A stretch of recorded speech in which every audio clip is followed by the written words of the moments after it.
আজকে আমার নিবেদন কবি শুভ দাশগুপ্তর লেখা মাস্টার মশাই। আজও দেরি হয়ে গেল অর্ধেন্দু বাবু। ইদানিং রোজই এরকম দেরি হয়ে যাচ্ছে, খুব ভাঙতেই যায় না।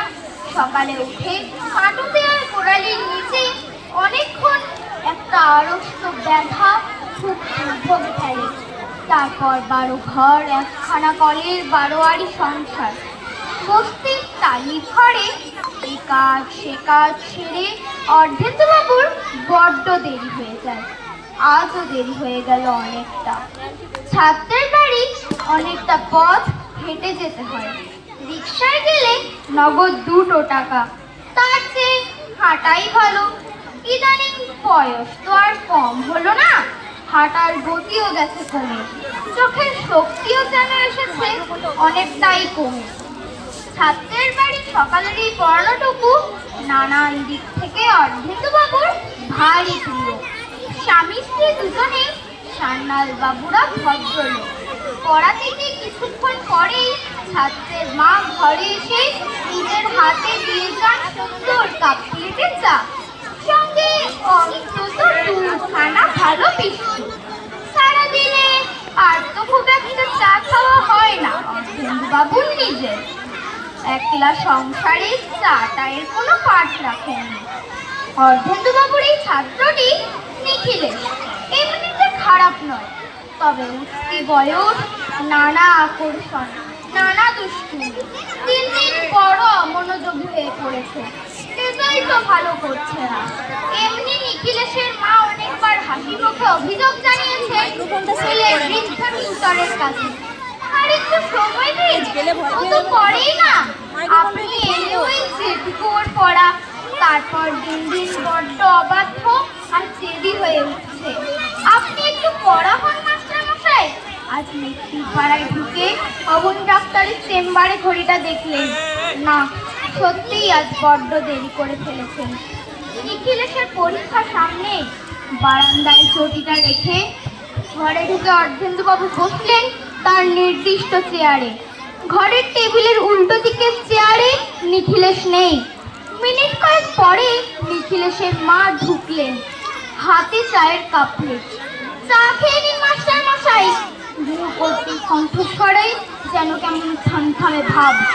মাস্টার মশাই জিজ্ঞাসা করলেন, নিখিল বাড়ি নেই? নিখিলেশের মা এই প্রশ্নের জবাব দিলেন না, বললেন, চাটা খেয়ে নিন, আমি আসছি। কেমন অবাক লাগলো এ বাড়িতে তিনি অনেক বছর ধরে আছেন, কখনো এই মহিলাকে এমন গম্ভীর দেখেননি তিনি। নিখিলেশের মা আবার ঘরে ঢুকলেন, থমথমে মুখ। অর্ধেন্দু বাবু বললেন, আজও বড্ড দেরি করে ফেললাম মা।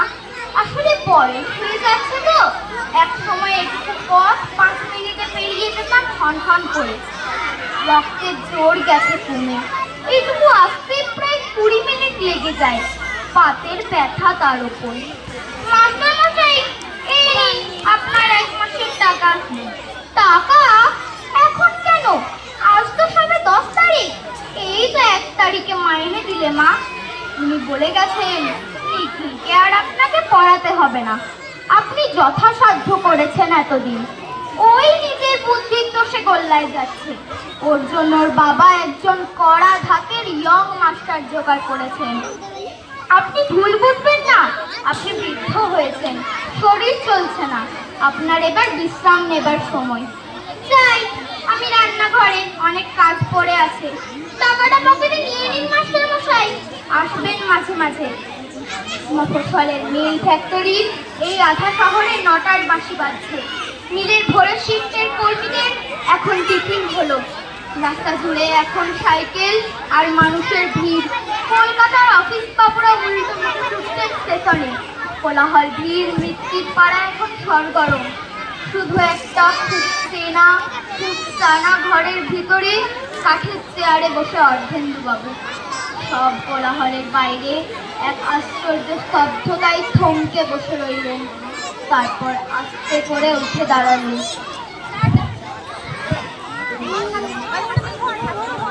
চাটা পুরো খাওয়া হয়নি, টাকার নোটগুলোর দিকে তাকালেন, আর তারপর তাকালেন তার এতদিনের বসার সেই চেয়ারখানার দিকে। দামি শাল কাঠের শৌখিন চেয়ার। এবারে রুচি আর অর্থের ছাপ লাগা সেই চেয়ারখানার দিকে হাত রেখে একটু দাঁড়ালেন। তারপর যেন ছেলেবেলায় স্কুলের ফাংশনে আবৃত্তি করছেন এমন ভাবে বলতে লাগলেন, গাছ পুরো হয়ে গেলে কাঠ হয়, কাঠের চেয়ার হয়, কাঠের খাট হয়, টেবিল হয়, কাঠ মানুষের মতো কাজে লাগে। মানুষ বুড়ো হয়ে গেলে, মানুষ বুড়ো হয়ে গেলে তিনি না পরের লাইনগুলো ভুলে গেছেন, কিছুতেই মনে আসছে না। বিড়বিড় করতে করতে বারান্দায় চটিতে পা গলিয়ে মৃত্যুর পাড়া ছেড়ে ধীর পায়ে বৃদ্ধ অর্ধেন্দুবাবু ফিরে গেলেন। পড়ার ঘরের টেবিলে তখন আধ খাওয়া চায়ের কাপে মাছি বসেছে। পেপার ওয়েটে চাপা দেওয়া 5টা 10 টাকার নোট হাওয়ায় কাঁপছে। 5টা 10 টাকার নোট হাওয়ায় কাঁপছে। নমস্কার।